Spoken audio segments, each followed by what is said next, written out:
أشهد أن لا إله إلا الله। আজকের খুতবা কোরআনের একটি আয়াত নিয়ে, যা আল্লাহ আযজা ওয়া জাল্লা দুইবার উল্লেখ করেছেন সূরা ইনশিরার মাঝখানে। একে সূরা শারহ বলা হয়। আল্লাহ বলছেন ফা ইন্না মাআল উসরি ইউসরা, ইন্না মাআল উসরি ইউসরা। সাধারণত এর অনুবাদ করা হয় কষ্টের সাথেই স্বস্তি আছে, নিঃসন্দেহে কষ্টের সাথেই স্বস্তি আছে। এই আয়াতের গড়পড়তা এটাই অনুবাদ। তবে সবার আগে কিভাবে ছোট ছোট সূরাগুলোকে কদর করতে হয় সে ব্যাপারে আমি কিছুটা আলোকপাত করতে চাই। আপনাদের অনেকেই এই সূরাটি মুখস্থ করেছেন। এটা ইসলামের খুবই সুন্দর একটা শিক্ষা এবং আমাদের জীবনের জন্য সুন্দর একটা শিক্ষা। আল কোরআনের কিছু কিছু ছোট সূরার মাঝে গভীরতম শিক্ষা লুকিয়ে আছে। আল্লাহ সুবহানাহু ওয়া তাআলা তার অপরিসীম প্রজ্ঞা থেকে সূরাগুলোকে সংক্ষিপ্ত রেখেছেন যেন মানুষ সহজে এগুলো মুখস্থ করতে পারে এবং এগুলো থেকে জীবনের জন্য সবচেয়ে শক্তিশালী কিছু শিক্ষা সহজে মনে রাখতে পারে। আল্লাহ সুবহানাহু ওয়া তাআলা এমন একটি সময়ের কথা বর্ণনা করছেন যখন রাসূলুল্লাহ সাল্লাল্লাহু আলাইহি সাল্লাম তার জীবনের কঠিন একটি সময়কাল অতিবাহিত করছিলেন। প্রথম দিকে তিনি যখন দ্বীনের দাওয়াত প্রচার করছিলেন, বেশিরভাগ মানুষ এই দাওয়াত শোনার প্রতি আগ্রহী ছিল না। হুদায়বিয়ার সন্ধি পরবর্তী সময়কালের মতোও ছিল না, যখন দলে দলে মানুষ ইসলামের সুশীতল ছায়াতলে আশ্রয় নিচ্ছিল। নবুয়তি মিশনের প্রথম দিকে মানুষ তার জন্য কাজটা অনেক কঠিন করে তুলেছিল। যে কেউ রাসূলুল্লাহ সাল্লাল্লাহু আলাইহি সাল্লামের দাওয়াত গ্রহণ করত, সুফাহা তথা বোকা বলা হতো, বুদ্ধিহীন বলা হতো, অথবা বলা হতো তিনি এদেরকে বোকা বানিয়েছেন।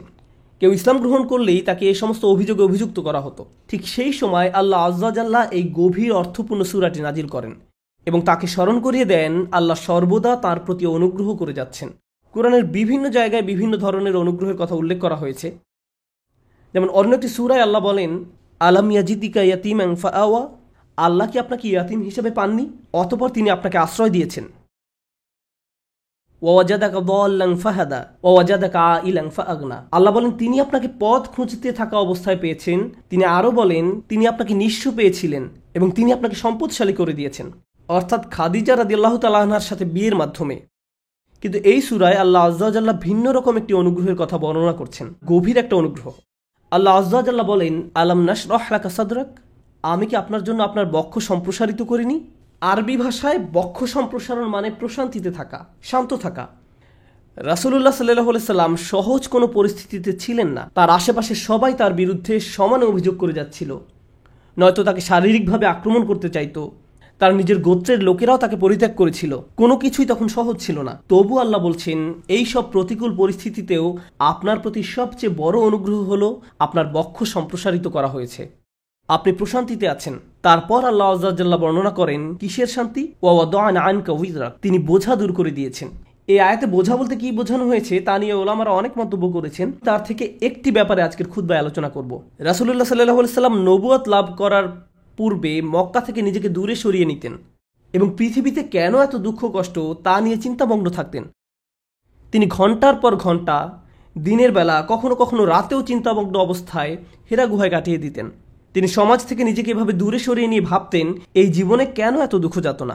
আর আল্লাহ আযজা ওয়া জাল্লা এই সমস্ত প্রশ্নের জবাব দিয়েছেন তার নিজের কথার মাধ্যমে।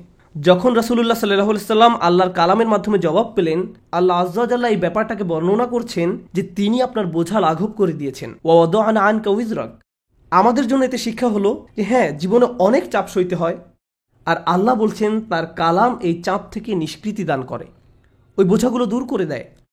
আল্লাযী আনকাযা যাহরাক ওয়া রাফা'না লাকা যিকরাক, যা আপনার পিঠ ভেঙে দিচ্ছিল আর আমি আপনার জন্য আপনার স্মরণকে সমুন্নত করেছি। এই সূরায় যে শিক্ষাটি আল্লাহ দান করছেন তা শুধু রাসূলুল্লাহ সাল্লাল্লাহু আলাইহি সাল্লামের জন্য নয়, এটি আসলে সকল মানুষের জন্য। ফা ইন্না মাআল উসরি ইউসরা, এর সাধারণ অনুবাদ হলো নিশ্চয়ই কষ্টের সাথে স্বস্তি রয়েছে। আজকের খুতবার কিছুটা সময় আমি এই আয়াতের উপর ব্যয় করব। আমার আপনার জন্য এই আয়াতে কি শিক্ষা রয়েছে। প্রথমে এই আয়াতের আরবি ব্যাকরণগত দিক নিয়ে আলোচনা করতে চাই। আপনাদের মাঝে যারা আরবি ব্যাকরণের সাথে পরিচিত তাদের জন্য বলছি, এখানে মুবতাদা হলো ইউসর। ব্যাকরণগত দিক থেকে এই বাক্যের শুরু হলো স্বস্তি। যখন আমরা বাংলায় অনুবাদ করি তখন বলি নিশ্চয়ই সকল কষ্টের সাথে স্বস্তি রয়েছে, কিন্তু ব্যাকরণগত দিক থেকে সবচেয়ে শুদ্ধ অনুবাদ হলো স্বস্তি রয়েছে কষ্টের সাথে। এই বাক্যের ফোকাস হলো স্বস্তির উপর, কষ্টের উপর নয়। এখানে ইউসর বা স্বস্তি হলো মুবতাদা, ব্যাকরণগত দিক থেকে এটাই বাক্যের শুরু। এটা কেন গুরুত্বপূর্ণ? কারণ আল্লাহ আমাদের মনোযোগ স্বস্তির উপর রাখতে চাচ্ছেন, কষ্টের উপর নয়। সহজ সময় বা স্বস্তি হয়তো পরে এক সময় আসবে, কিন্তু আল্লাহ চান আমরা যেন আমাদের মনোযোগ সামনে যে স্বস্তিদায়ক সময় আসছে তার উপর রাখি, এখন যে কষ্টে আছি তার উপর নয়। আপনি যে ধরনের কঠিন সময়ে দিনাতিপাত করছেন না কেন, আল্লাহ এর একটা ব্যবস্থা করবেন এবং স্বস্তিদায়ক সময় সামনে অবশ্যই আসছে। দ্বিতীয় যে বিষয়টা এখানে মনোযোগের দাবি রাখে তা হলো ইউসর হলো নাকেরা, মানে এটি আম ওয়া আম্মাল ওয়া আজম ওয়া আকাদ, অর্থাৎ কষ্ট কি এটা সবাই জানে। হয়তো এটা অর্থনৈতিক কষ্ট, স্বাস্থ্যগত কষ্ট, মানসিক কষ্ট, আবেগ সংক্রান্ত কোনো কষ্ট, বা আপনার কষ্টের জিনিস হয়তো আপনার পাশেই বসে আছে, আমি জানি না। সবার জীবনে কোনো না কোনো সমস্যা রয়েছে। এই কষ্টদায়ক বিষয়গুলো সম্পর্কে সবাই জানে, আর এগুলো খুবই সুনির্দিষ্ট। কিন্তু আল্লাহ বলছেন কষ্টের চেয়ে স্বস্তিটা অনেক বড়, অনেক বিস্তৃত। কষ্টের মতো স্বস্তির ব্যাপারটা অতটা জ্ঞাত নয়। অর্থাৎ কিছু স্বস্তি আসবে কিন্তু আপনি জানেন না কিভাবে সেটা চিনতে হয়। সবাই সমস্যা শনাক্ত করতে পারে কিন্তু সবাই সমাধান দিতে পারে না। আল্লাহ যখন আপনাকে স্বস্তি দিবেন, আপনি হয়তো এটাকে স্বস্তি মনে নাও করতে পারেন। আল্লাহ আপনার জীবনে স্বস্তি নিয়ে আসবেন, কিন্তু আপনি হয়তো বুঝতেও পারবেন না যে আল্লাহ আপনার জীবনে স্বস্তি নিয়ে আসছেন। তিনি আপনার জীবনে এমন দিক থেকে স্বস্তি নিয়ে আসবেন যা সম্পর্কে আপনি জানতেন, আবার এমন দিক থেকেও নিয়ে আসবেন যা সম্পর্কে আপনি ভাবতেও পারেননি। অপ্রকাশ্য জগতের ব্যাপার। এই বাক্যাংশে ইন্নামা আল উসরি অর্থাৎ কষ্টটি এটি সুনির্দিষ্ট, জানা। পরের শব্দ ইউসরান হলো নাকেরা বা অনির্দিষ্ট, অর্থাৎ স্বস্তির ব্যাপারটা অজানা। কারণ অনেক সময় মানুষ কেবল সে বিষয়ের উপর ফোকাস রাখে যা দেখা যায়। তারা যা দেখতে পায় না তার প্রতি কোনো মনোযোগ দিতে পারে না। এখন আল্লাহ আমাদেরকে বলছেন অদৃশ্য স্বস্তি বা আরাম তোমাদের জন্য আসছে সব সময়। এই অদৃশ্য স্বস্তি সব সময় বর্তমান। আরবি ইন্না শব্দের অর্থ নিশ্চয়ই। আরবি ভাষাবিদরা ইন্নাকে বর্ণনা করছেন হারফুন লিজালাতিস সাক, অর্থাৎ ইন্না বাক্যে ব্যবহৃত হয় সন্দেহ দূর করতে। একটা সহজ উদাহরণ দিচ্ছি। আপনি যদি কোনো সমস্যায় পড়েন, ধরুন সমস্যাটা দেখা দিয়েছে চাকরির কাজে বা পরিবারে। এখন কেউ এসে বলল, আরে ভাই এটা কোনো সমস্যাই না। আপনি বললেন এটা একটা বিশাল সমস্যা, অর্থাৎ সমস্যাটা সম্পর্কে আপনার মনে কোনো সন্দেহ নেই, কিন্তু সমাধান নিয়ে সন্দেহ আছে। সমস্যাটা কি, কোন দিন শেষ হবে, এই বিষয়ে আপনার সন্দেহ রয়েছে। সহজ সময় কোন দিন আসবে, কোনো সমাধান আসলেই কি আসবে, এই বিষয়ে আপনি সন্দিহান। সুতরাং সমস্যার ব্যাপারে মানুষ পুরোপুরি নিশ্চিত থাকে, কিন্তু সমাধান আসবে কিনা এই ব্যাপারে তারা সন্দেহপ্রবণ। সহজেই আমরা আশাহীন হয়ে পড়ি। আমরা চিন্তা করতে থাকি, ভাই এটা সব সময় এমন খারাপই থাকবে, কোনো দিন এই পরিস্থিতি উন্নতি হবে না। আমরা এভাবে নিজেদেরকে বলি। তো আমরা নেগেটিভের ব্যাপারে অনেক বেশি নিশ্চিত থাকি, কিন্তু পজিটিভের ব্যাপারে নিজের মনে কোনো নিশ্চয়তা থাকে না। ইন্না যে শব্দটি সন্দেহ দূর করে তা ব্যবহার করে আমাদের জানাচ্ছেন কোনো সন্দেহ নেই, স্বস্তি রয়েছে কষ্টের সাথে। স্বস্তির সাথে ব্যবহার করলেন, তিনি স্বস্তির উপর জোর দিলেন। যেন একজন মুমিন যখন এই আয়াত তেলাওয়াত করবে, সে মনে করবে আমার কষ্টের ব্যাপারে সন্দেহ থাকতে পারে, আমি সমস্যাটাকে যত বড় মনে করছি এটা আসলে ততটা বড় সমস্যা নয়, কিন্তু আল্লাহ যে স্বাচ্ছন্দ্য নিয়ে আসছেন সেটা অনেক বড় এবং নিঃসন্দেহে তা আসছে। এটা আমাদেরকে মন্দের ব্যাপারে সন্দেহপ্রবণ করে তোলে। মাঝে মাঝে কোনো কিছু হয়তো অনেক খারাপ মনে হতে পারে আমাদের মাথায়, আমাদের চিন্তায়, আমাদের অনুভূতিতে, কিন্তু বাস্তবে তা এত খারাপ নয়। কিছু মানুষ কোনো একটা সমস্যাকে তার চিন্তায় বড় থেকে বড়, আরও বড় করে তোলে, শেষে সেটা নিয়ন্ত্রণ হারিয়ে ফেলে। মাঝে মাঝে আশেপাশের মানুষের সাথে যদি সমস্যাটা নিয়ে কথা বলেন, তারা এটাকে ছোট করে দেখার পরিবর্তে আরও বড় করে তোলে। তখন সমস্যাটাকে তার আসল অবস্থার চেয়েও অনেক বিশাল মনে হয়। আর যে স্বস্তি আল্লাহ নিয়ে আসছেন তা আপনার সামনেই বর্তমান, কিন্তু আপনি তা দেখছেন না, কারণ সমস্যাটাকে আপনি কাল্পনিক দৃষ্টিতে অনেক বড় করে দেখছেন। তাই আল্লাহ আযজা ওয়া জাল্লা বলছেন স্বস্তি আসার ব্যাপারে নিশ্চিত থাকো, এ ব্যাপারে মনে কোনো সন্দেহ পোষণ করো না। এই আয়াতের শেষ যে শিক্ষাটি আমি আপনাদের সাথে শেয়ার করতে চাই, সূরাটি শেষ করার পূর্বে এবং শেষ অংশটি কিভাবে এই অংশের সাথে সম্পর্কযুক্ত তা আলোচনা করার পূর্বে, সেটা হলো আল্লাহ বলেননি কষ্টের পর স্বস্তি আছে।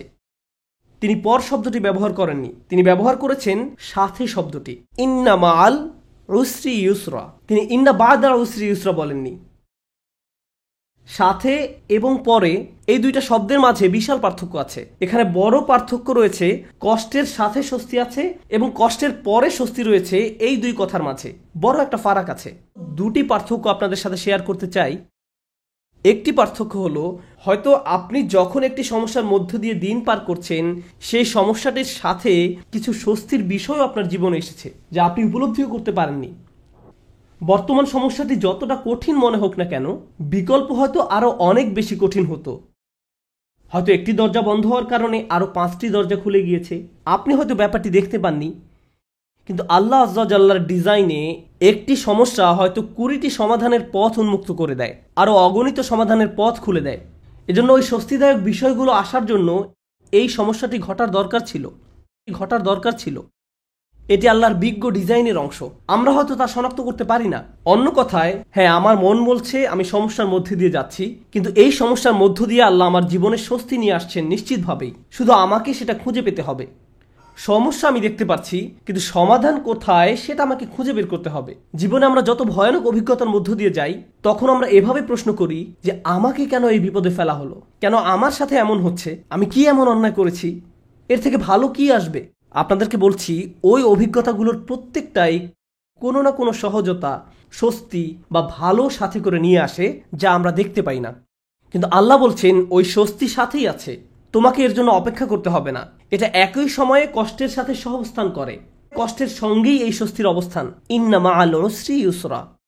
এছাড়াও যখন সাথে শব্দটি ব্যবহার করা হয়, আল্লাহ বলছেন যে স্বস্তিকে কষ্টের সাথে রাখা হয়েছে। স্বস্তিকে কষ্টের সাথে রাখা হয়েছে। যেভাবে তিনি রাতকে দিনের সাথে রেখেছেন, তিনি যেভাবে মেঘমালাকে বৃষ্টির সাথে রেখেছেন, অনেক জিনিস আছে যেগুলো তিনি একত্রে রেখেছেন। এই জীবনে আল্লাহ যা করার সিদ্ধান্ত নিলেন, আমি আর আপনি যদি স্বস্তি পেতে চাই, তিনি ব্যাপারটাকে এমনভাবে ডিজাইন করলেন, কষ্টের মধ্য দিয়ে গেলেই কেবল কষ্টের সাথে স্বস্তি আসবে। এভাবেই তিনি জীবনের সবকিছু ডিজাইন করেছেন। আপনাদের অনেকেই ছাত্র। আপনাকে প্রথমে পড়ালেখার কষ্টের মধ্য দিয়ে যেতে হবে, তারপর আপনি গ্র্যাজুয়েট হওয়ার স্বস্তি লাভ করবেন, পরবর্তী ক্লাসে উত্তীর্ণ হওয়ার স্বস্তি লাভ করবেন। আপনার চাকরির জায়গায় কঠিন পরিশ্রম করতে হবে বোনাসের স্বস্তি লাভ করার পূর্বে, প্রমোশন লাভ করার পূর্বে। কষ্ট ছাড়া এসব ঘটে না। আপনাকে আগে খাদ্যাভ্যাস ঠিক করতে হবে, স্বাস্থ্যকর খাবার খেতে হবে ভালো স্বাস্থ্য লাভ করার পূর্বে। কোনো রোগীকে হয়তো আগে অপারেশনের কষ্টের মধ্যে দিয়ে যেতে হবে সুস্থ হওয়ার আনন্দ উপভোগ করার পূর্বে। এভাবেই আল্লাহ জীবনকে তৈরি করেছেন। আপনাকে কষ্টকর অভিজ্ঞতার ভেতর দিয়ে যেতে হবে যদি স্বস্তি লাভ করতে চান। এটাই আল্লাহ ডিজাইন। ব্যাপারটা এমনই। আপনি এ কথা শোনার পর হয়তো ভাবতে পারেন, আমি তো এখন কঠিন সময় আছি, তার মানে সামনে সহজ সময় আসছে, আর এজন্য আমি এখন বিশ্রাম করব আর সহজ সময় আসার অপেক্ষা করব। না, আল্লাহ আমাদেরকে গভীর একটি বিষয় সম্পর্কে জানাচ্ছেন। আপনাকে কঠিন সময়ে কঠোর পরিশ্রম করে যেতে হবে। বসে বসে এমনটি ভাবলে হবে না যে আল্লাহ তো সহজের প্রতিশ্রুতি দিয়েছেন, তাই আমি তার অপেক্ষায় থাকবো আর বসে বসে কাঁদবো। No. এই জন্য তিনি পরের আয়াতে আমাদের রাসূল সাল্লাল্লাহু আলাইহি সাল্লামকে বলছেন, ফাইদা ফারাগতা ফানসব। শক্তিশালী একটা বাক্য। অতএব যখন আপনি অবসর পান, পরিশ্রম করুন। স্বস্তি এবং কষ্টের সাথে এর সম্পর্ক কি? স্বস্তি এবং কষ্টের সাথে এর সম্পর্ক কি? আল্লাহ চান না আমি আর আপনি যেন অলস হয়ে বসে থাকি। যখন আমরা কোনো কঠিন সময় থাকি, তখন আল্লাহ চান আমরা যেন প্রচুর পরিশ্রম করি। অন্য মানুষদের দেখবেন যখন তারা কোনো কঠিন সময় পতিত হয়, সবকিছু ছেড়ে দিয়ে একেবারে হতাশ হয়ে বসে থাকে। তারা নিরাশ হয়ে পড়ে, উদ্বিগ্ন হয়ে পড়ে, সবকিছু বাদ দিতে শুরু করে। কিন্তু বিশ্বাসীদের বেলায় যখন তুমি কঠিন কোনো পরিস্থিতিতে পড়ো, তখন তুমি অবসর পেলেই নিজেকে কঠোর পরিশ্রমে নিয়োজিত করো, নিজেকে কাজে লাগাও, উৎপাদনক্ষম বানাও। উলামারা এই আয়াত নিয়ে প্রচুর মন্তব্য করেছেন। যখন দাওয়ার কাজ থেকে অবসর পান, তখন নিজেকে ইবাদতের কঠোর পরিশ্রমে নিয়োজিত করুন। ইবাদত থেকে অবসর পাওয়ার পর দাওয়ার কাজে আত্মনিয়োগ করুন। রাসূলুল্লাহ সাল্লাল্লাহু আলাইহি সাল্লামকে বলা হচ্ছে, এক কাজ থেকে অবসর পাওয়ার পরে অন্য কাজে নিজেকে ব্যস্ত রাখুন। আমার আর আপনার জন্য প্রশ্ন হলো, কত সময় আমরা অপচয় করি এমনটা ভেবে যে জীবন কত দুর্বিষহ। অলস হয়ে বসে থাকি, কিছুই করি না, নিজের মনকে নেতিবাচক চিন্তায় ডুবিয়ে রাখি, সম্পূর্ণ অকার্যকর আর অকর্মণ্য হয়ে বসে থাকি। অথচ আল্লাহ বলছেন, তোমার হাতে অনেক বেশি অবসর সময় আছে আর তুমি এই সময়ে কোনো কাজেই লাগাচ্ছ না। যখন আপনি নিজেকে কোনো পরিশ্রমে নিয়োজিত না করেন, তার মানে আপনি কষ্টকে জেতার সুযোগ দিচ্ছেন। আয়াতটা শুরু হয়েছে ফা অক্ষর দিয়ে, ফা আস-সাবাবিয়া, অর্থাৎ অতএব। তুমি যেহেতু স্বস্তি কামনা করো, তাই তোমার নিজেকে পরিশ্রমে নিয়োজিত করতে হবে।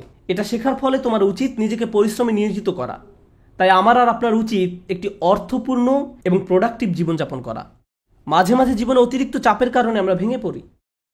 আমরা সহজেই একেবারে ভেঙে পড়ি। দুঃখ, হতাশায়, উদ্বেগ বা উৎকণ্ঠায়। এরকম হওয়া দোষের কিছু নয়, কিন্তু আমাদেরকে শিখতে হবে কিভাবে আল্লাহর কিতাবের মাধ্যমে এই কষ্টকর অভিজ্ঞতার সময় মানসিক শক্তি অর্জন করব। রাসূলুল্লাহ সাল্লাল্লাহু আলাইহি সাল্লাম যেসব কাজে নিজেকে ব্যস্ত রাখতেন তা ছিল দুই রকমের। এটা মনে রাখতে চেষ্টা করুন। দুই ধরনের কাজ আছে যা আপনাকে ব্যস্ত রাখতে পারে। আমি আপনাদের জন্য তৃতীয় আরেকটি যুক্ত করব। রাসূলুল্লাহ সাল্লাল্লাহু আলাইহি সাল্লাম হয় এমন কোনো কাজে নিজেকে ব্যস্ত রাখতেন যাতে আল্লাহকে খুশি করত, অথবা তিনি এমন কোনো কাজে ব্যস্ত থাকতেন যা আল্লাহর কোনো সৃষ্টির উপকার করত। তিনি হয় শুধু আল্লাহর জন্য কিছু করতেন, নামাজ পড়া, জিকির করা, এই কাজগুলো ছিল শুধু আল্লাহর জন্য, অথবা তিনি কাউকে সাহায্য করতেন, তিনি কাউকে পথ দেখাতেন, শিক্ষা দিতেন, এমনকি তিনি মানুষকে জীবিকা উপার্জনের জন্য সাহায্য করতেন। এভাবে তিনি অন্য মানুষদের সব ধরনের সাহায্য করতেন।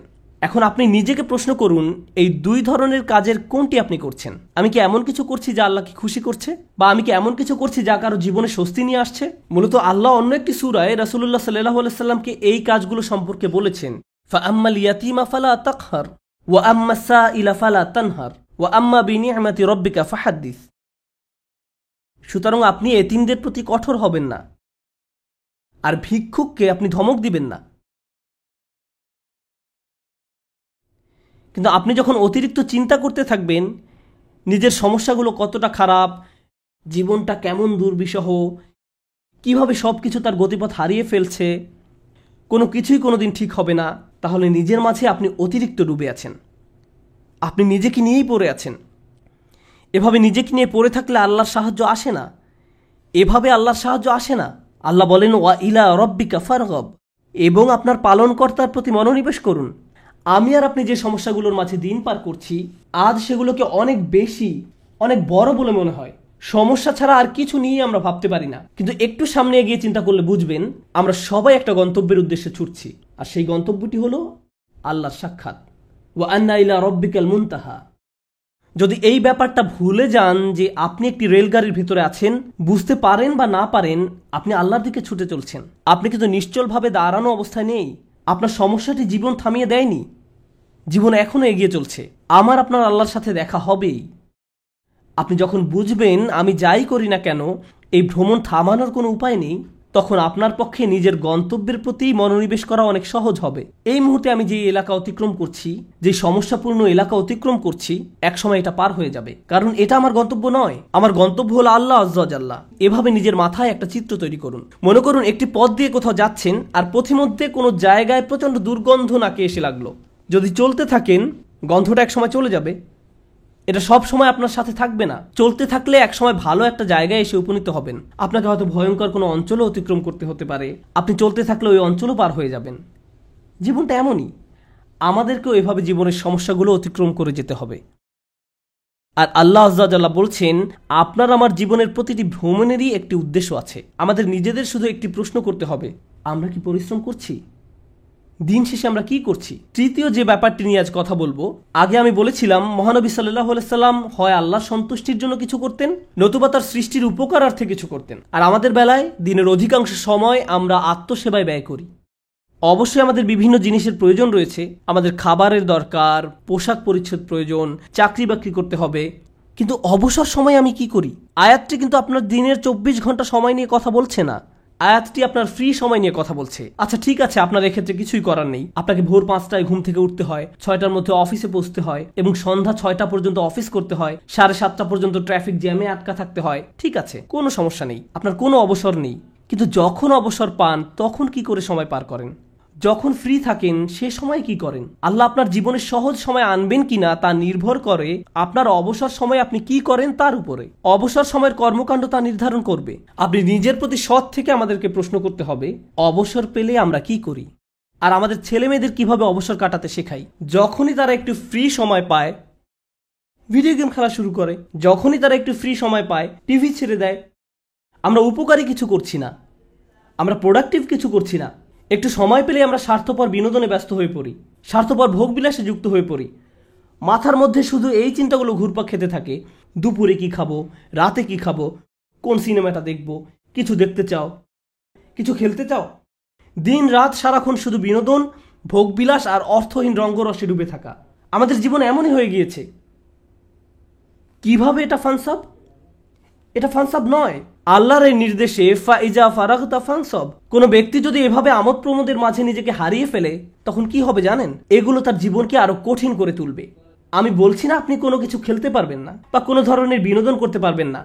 আমি জানি এটা গ্রীষ্মের সময়, স্কুল ছুটির কারণে বাচ্চারা এখন খেলাধুলা করতে চায়, এটা ঠিক আছে, কিন্তু তাদেরকে একই সাথে শেখাতে হবে কিভাবে সময়ের উত্তম ব্যবহার করতে হয়। তারা এটা শিখতে পারবে না যদি তারা আপনার কাছ থেকে না শেখে। আমরা যদি অবসর সময় পেলেই অপচয় করা শুরু করি, অর্থহীন কাজে নষ্ট করে ফেলি, উপকারী কোনো কাজে সময় ব্যয় না করি, তাহলে তারাও এই অভ্যাস আমাদের কাছ থেকে আয়ত্ত করবে। আমরা দৃষ্টান্ত রেখে যাচ্ছি। আমরা আমাদের আচার আচরণকে তাদের জন্য অনুকরণীয় হিসেবে উপস্থাপন করছি। আমরা এই আয়াত অনুযায়ী জীবনযাপন করলে তারা প্রশ্ন করবে, কেন তুমি সারাক্ষণ ব্যস্ত থাকো? কেন আমরা সব সময় কাউকে না কাউকে সাহায্য করি? আমরা এতবার মসজিদে কেন যাই? আমরা সারাক্ষণ এটা ওটা শিখছি কেন? আমাদের অবসর কোথায়? ফাইদা ফারাগতা ফানসাব, অর্থাৎ অতএব যখন অবসর পান পরিশ্রম করুন। فإن مع العسر يسرا إن مع العسر يسرا فإذا فرغت فانصب وإلى ربك فارغب। নিশ্চয়ই কষ্টের সাথে স্বস্তি রয়েছে। এই নির্দেশগুলো আল্লাহ আমাদের মহানবী সাল্লাল্লাহু আলাইহি সাল্লামকে প্রদান করেছিলেন। এই বিষয়গুলোর উপর ফোকাস করতে তাকে নির্দেশ দেওয়া হয়েছিল সাল্লাল্লাহু আলাইহি সাল্লাম। আমরা যদি আমাদের জীবনকে উন্নত করতে চাই, আমাদেরকেও এই শিক্ষাগুলো নিজেদের জীবনে বাস্তবায়ন করতে হবে।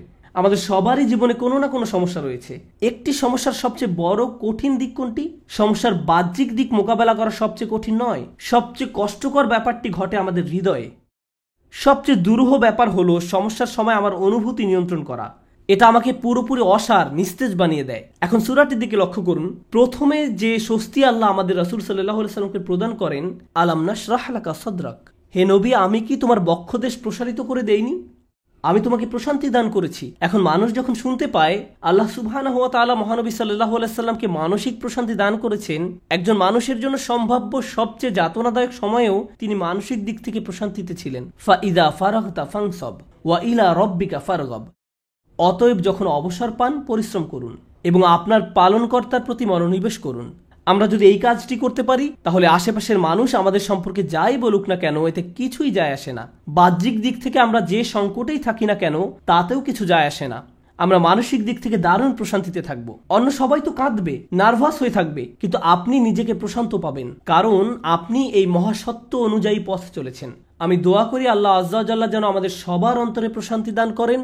আল্লাহ আজ্জা ওয়া জাল্লা আমাদেরকে ওই সমস্ত মানুষদের অন্তর্ভুক্ত করুন আল্লাহর করুণায় যাদের হৃদয় উন্মুক্ত হয়ে পড়েছে এবং বক্ষ প্রসারিত হয়েছে। আমি দোয়া করি আল্লাহ আমাদের দৃঢ় মনোবলওয়ালা মানুষদের অন্তর্ভুক্ত করুন, যেন আমরা আমাদের সময়ের সর্বোত্তম ব্যবহার করতে পারি এবং এর ফলে আল্লাহ আজ্জা ওয়া জাল্লা আমাদের জীবনের কষ্টের চেয়েও বহু গুণ বড় স্বস্তি নিয়ে আসেন। বারাকাল্লাহু লি ওয়া লাকুম ফিল কুরআনিল হাকিম ওয়া নাফা'নি ওয়া ইয়্যাকুম বিল আয়াতি ওয়াজ যিকরিল হাকিম। أشهد أن لا